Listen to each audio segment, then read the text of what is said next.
ପିଲାମାନେ ତୁମେ କିପରି ଅଛ? କେମିତି ଅଛ? ଆଇଡି ଆସିছে ତ? ଠିକ ଅଛି, ତାହେଲେ ଷ୍ଟାର୍ଟ କରିବା। ଆମେ ଗତକାଲି ଆମ ସାହିତ୍ୟ ସିନ୍ଧୁ ବହିର କୋଉ ଟପିକଟା ପଢିଥିଲା କହିଲ? ସର୍ବଂସହା ମାଟି ତ? ସର୍ବଂସହା ମାଟି କହିଲ। ସର୍ବଂସହା ମାଟି କବିତାର କବି କିଏ? ଯେ ଜାଣିଛ ହାତ ଟେକ।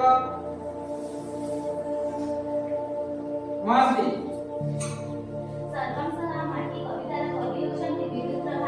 Very good.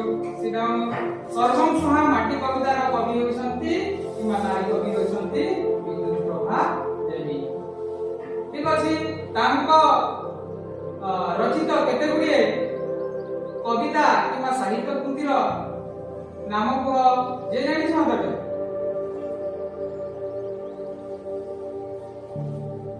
ଆରୋଜ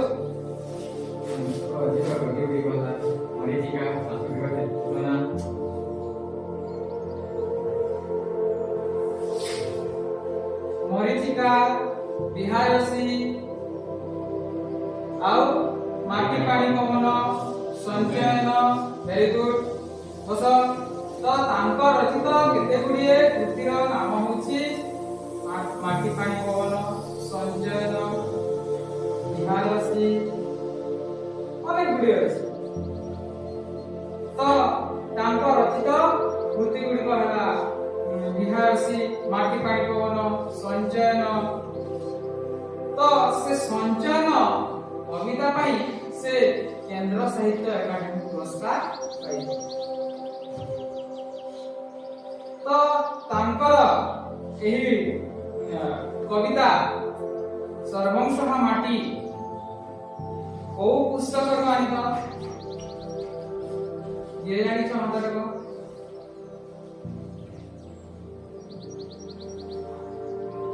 कमलता कह।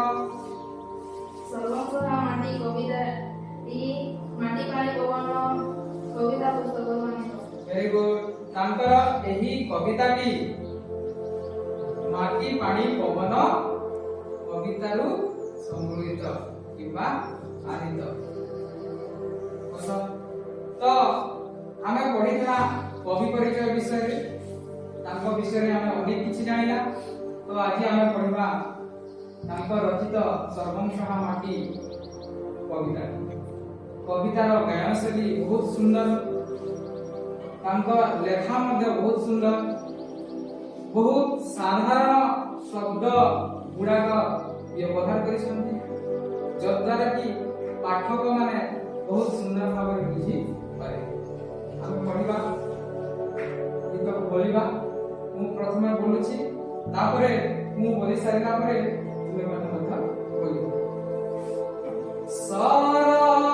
सरबसहाणी मासी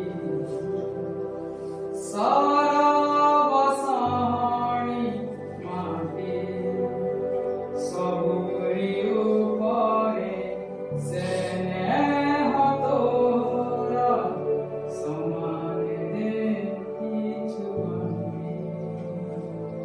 सरबसहाणी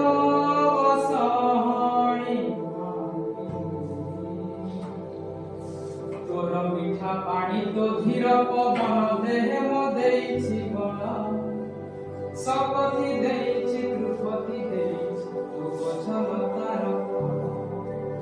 तोर मिठा पानी तो धीर पवन देह देइछि बड़ा सकति देइछि कृपति देइछि तो वचन तार। सरबसहाणी सरबसहाणी। तो हमें बेसी बेसी जीवानी, हमें गोटिए पंक्ति को जीवा। बेसी पंक्ति हमें पढ़ी देले हमें भलरे बुझी परिबानी, सेति भाई हमें कम कम जीवा। सर पिला माने तुना माने एबे गाई की देखो सुंदर भाव रे तार ध्यान से बहुत सुंदर उच्च कोटि रो कहले चले समस्त एका संगे गाइबा तो आरंभ। सरबसहाणी माटी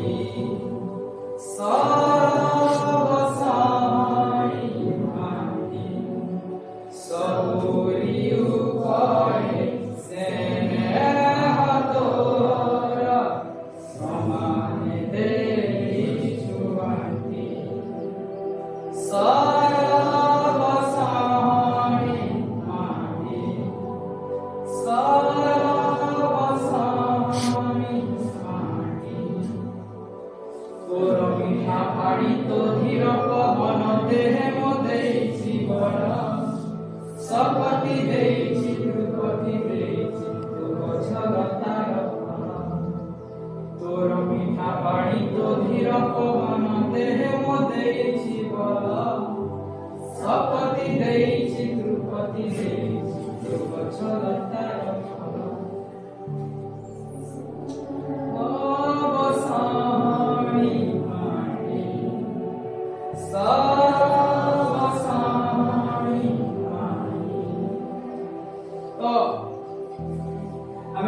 तार गद्यर पटु किंबा ता सारांश को हमें बुझिबा सरब सहणी माटी सबुरी ऊपर स्नेह तोहर समान देइछु बांटी कोउटा कहा कहा जाउछि सरब सहणी माटी बोली कि कहलो तो कहा कहा जाउछि हमें आगर पडितला सहसा माटी रो अर्थ कोन बोली कि हम बुझितला सरब सहणी माटी बोली कि कहा कहा जाउछि से हम माटी से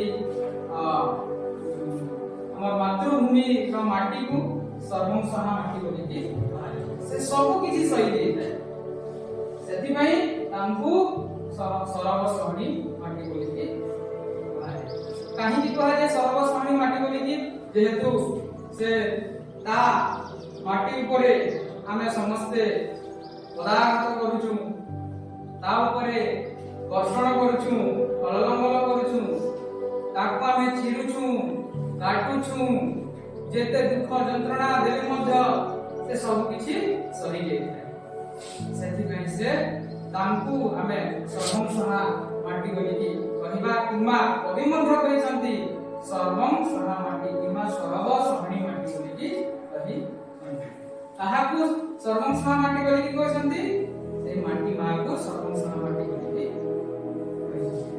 सबुरी ऊपर स्नेह तोहर समान देइछु बांटी समस्तंक ऊपर सबुरी ऊपर कोन हम एई धरा पृष्ठ रे सब किछि अछि कोन कोन अछि गच्छ लता पानी पवन मनुष्य कीट पतंग जेते सब प्राणी मान अछंती किमा जीव मान अछंती पशु मान अछंती पक्षी मान अछंती समस्तंक ऊपर समान भाव काहाकू छोट बड़ करि नांती काहाकू कम बेसी करि नांती समस्तंक ऊपर समान भाव रे माटीमा जेमिति निज पुत्र को दुई जन पुत्र थिले मध्य मां समान भाव रे निजर स्नेह को बांटीते ठीक सही परिका हम माटीमा समस्तंक ऊपर समान भाव रे निजर स्नेह को समान भाव रे बांटी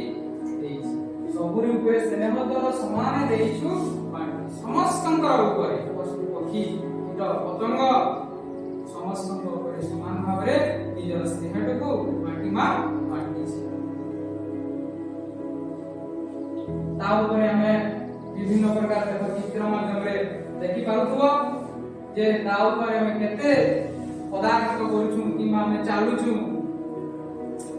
ताकू यंत्रणा होथबो कि नहीं होथबो हमको किए जने आघात कले किमा किए जने दली देले हमको यंत्रणा होय कि नहीं होय ठीक से परि